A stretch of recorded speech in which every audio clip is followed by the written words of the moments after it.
Selamat pagi semuanya, siswa-siswa kelas 9 SMP Negeri 14 Batam yang ganteng-ganteng, ya cantik-cantik.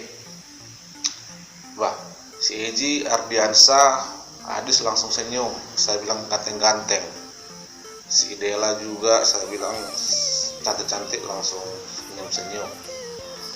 Oke, jadi selamat untuk kalian semua dulu, karena kalian sudah naik kelas 9. Semoga di kelas 9 ini kamu semakin jauh lebih baik dan jauh lebih pintar. Yang penting semangat untuk belajar. Oke, jadi lanjut dari materi kemarin. Kalau kemarin kita membahas yaitu benua Asia dan benua lainnya. Kalau sekarang kita bahas yaitu negara-negara di dunia. Walaupun nanti yang kita bahas itu cuma ada 5, yaitu mewakili setiap benua. Yang pertama ada Jepang, kemudian Amerika Serikat, kemudian ada Mesir, kemudian ada Inggris, kemudian yang terakhir Australia. 5. Nanti 5 yang kita bahas, satu benua, satu negara. Baik, langsung kita bahas yang pertama, yaitu Jepang. Jepang, kalau kita bicara Jepang, ya enggak, pasti kamu langsung teringat ketika kita itu pernah dijajah Jepang kurang lebih 3,5 tahun. Nah, itu yang pertama kamu ingat. Kemudian yang kamu ingat lagi mungkin Jepang itu teknologinya mantap, ya enggak. Contohnya merek-merek motor, mobil yang kita gunakan, bahkan yang di laut, Honda laut, ya kan, itu juga banyak produk-produk Jepang yang kita gunakan. Sedangkan orang Indonesia itu ada di atasnya, lagi naik motor. Udah, kemudian yang kita ingat lagi itu lagi sakura, ya, bunga sakura, cantik-cantik, ya enggak. Kemudian ada lagi pernah dengar ninja, ya enggak. Ninja itu ya seperti apa lah, bisa menghilang gitu kan. Nah, itu kalau kita membahas tentang Jepang. Tapi yang kita bahas bukan itu semua, tapi kondisi Jepang yang sebenarnya. Jadi sekarang buka bukunya. Udah, kau buka bukumu, buku paket IPS kelas 9, itu ada di halaman berapa ya? Coba buka buku dulu. Oh ya, itu ada di halaman 22. Udah, jadi kita belajar sambil lihat bukumu. Oke, langsung aja kita mulai ya. Nah, kita mulai. Yang pertama itu lokasi Jepang. Berarti ini lebih nanti ke letak geografis ya. Oke, lihat peta ini peta Jepang. Jadi yang kita bahas pertama lokasinya atau letak Jepang itu secara geografis. Ini petanya udah. Jadi nanti yang pertama itu di sebelah utara. Di sebelah utara ini nanti terdapat yang namanya Laut Oshok ya, Laut Oshok. Kemudian di bagian selatan di sini di bawah ini terdapat nanti Laut Cina Selatan. Ingat, Laut Cina Selatan. Sedangkan di bagian timur di sini, di sebelah sini, itu nanti berbatasan dengan Samudra Pasifik. Oke. Sedangkan di sebelah barat, di ujung sana, sebelah barat itu nanti berbatasan dengan ada 3, yaitu Korea Utara, Korea Selatan, dan Rusia. Itu nanti letak daripada geografis Jepang. Kemudian yang B, yaitu ada iklim. Tahu iklim kan? Nah, supaya kamu bisa mengetahui yang namanya iklim suatu negara, kita harus mengetahui yang namanya letak astronomis atau letak koordinat suatu daerah. Baik, adapun nanti letak astronomis daripada Jepang itu, yang pertama lihat ini peta Jepang, di bagian utara nanti paling atas itu 47 derajat lintang utara. Ingat, 47 paling atas. Kemudian di bagian bawah itu 30 derajat lintang selatan di bawah, ini di bawah.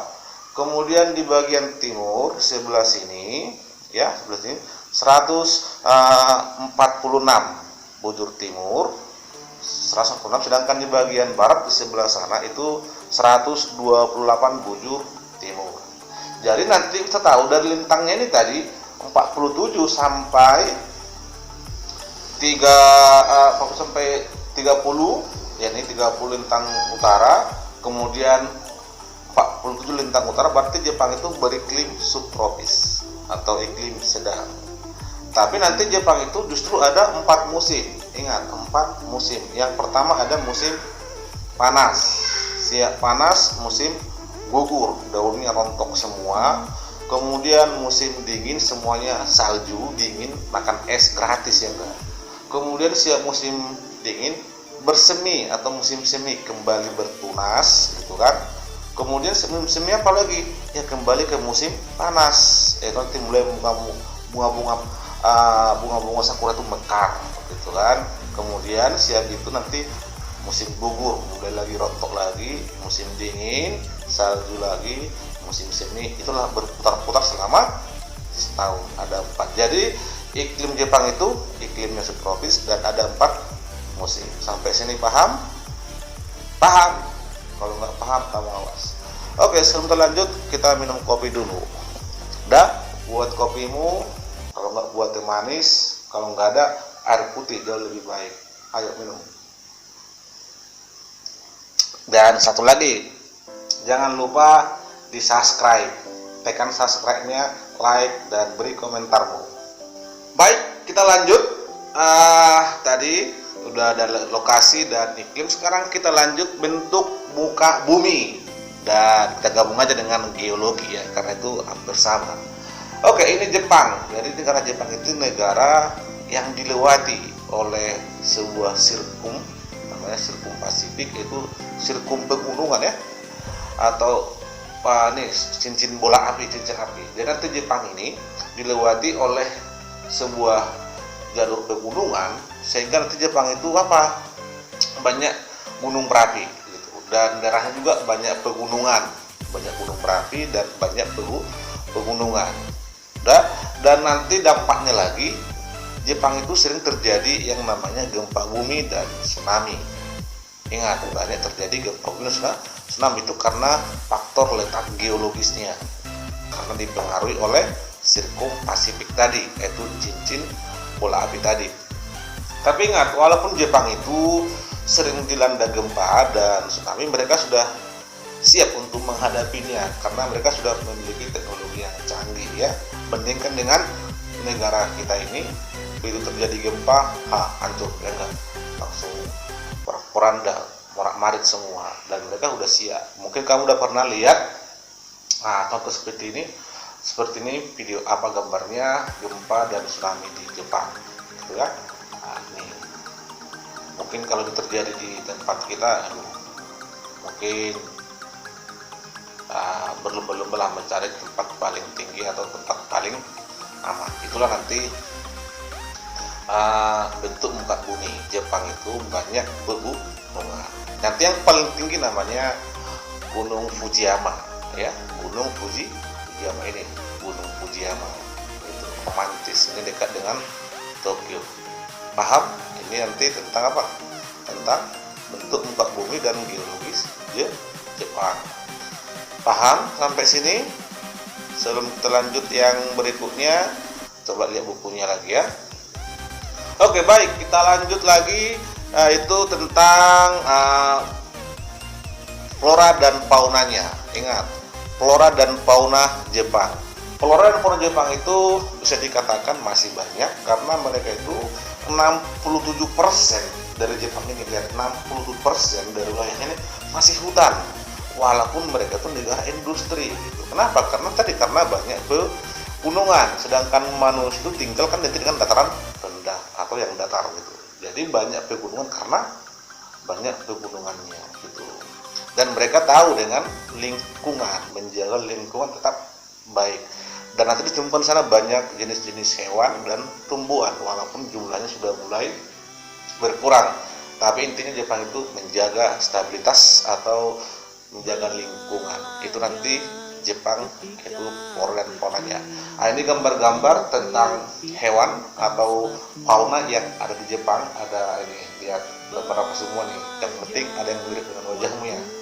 Kalau dengan saya nggak ada. Oke, ini faunanya dan floranya. Sampai sini paham nggak? Jangan lupa di subscribe ya. Mantap. Buat kopimu, Eji. Buat kopi Maris ya. Baik, kita lanjut yang terakhir yaitu kondisi penduduk Jepang. Nah, kondisi penduduk yang kita bahas ini, penduduk Jepang ini orang Jepang ya. Cantik-cantik, ganteng-ganteng ya enggak. Tapi kamu jauh lebih ganteng dan kamu jauh lebih cantik, tapi ini lebih ganteng. Ya enggak? Ya. Udah, ini materinya agak mantap ini. Perempuan Jepang atau penduduk Jepang itu memang cantik-cantik ya dan ganteng-ganteng ya, bahkan menjadi idola. Oke, nanti Jepang itu jumlah penduduknya saat ini 126,9 juta jiwa.